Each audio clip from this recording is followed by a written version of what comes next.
মুক্তিযোদ্ধাদের কবরে কবর ভেঙে তার মধ্যে জুতা স্যান্ডেল রেখে আগুন লাগিয়ে দেওয়া হয়েছে।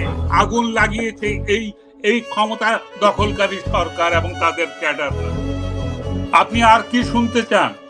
রাস্তার মধ্যে দাঁড় করিয়ে ৭৫ বছর বয়সের মুক্তিযোদ্ধাকে চড় থাপ্পড় দিচ্ছে দালালের বাচ্চা রাজাকারের নাতিরা। এই দেশ আপনাদের, এই অকৃতজ্ঞ জাতি বাঙালি। আরো ২০০ বছর গোলাম থাকা উচিত এদের।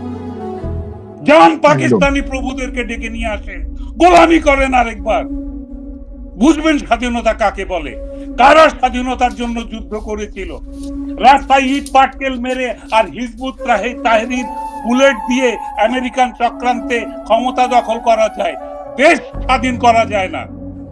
আপনারা যদি বলেন আপনারা স্বাধীন করেছেন, তাহলে আপনারা অন্য কোন শক্তির অনুসারী, আপনারা আগ্রাসী, আপনারা বাংলাদেশ দখল করেছেন, স্বীকার করেন সে কথা যে আমরা দেশ দখল করে ফেলি। পবিত্র সংবিধান বদলে দিতে চান আপনারা কারা? কে আপনাদের ম্যান্ডেট দিয়েছে সংবিধান বদলে দিতে? আজকে মুক্তিযোদ্ধারা চিৎকার করে হার্ট অ্যাটাক করে মারা যাবে, আপনারা হাসবেন, আপনারা হাসবেন, আপনারা অট্টহাসি হাসবেন নাড়ালে। আপনারা চিকেন রান চিবাতে চিবাতে আপনারা রাত্রেবেলা মদের গ্লাস খালি করবেন। চরিত্র দেখাতে আসবেন না চরিত্রহীন রাজনৈতিক দলেরা। কারো চরিত্র ঠিক নয় রাজনৈতিক দলের। আপনারা সবাই পরিশুদ্ধ হন। এখন যারা ক্ষমতা দখল করেছে তারা কোন রাজনৈতিক দলের? তাদের ইতিহাস নাই, তাদের গুম খুনের ইতিহাস নাই।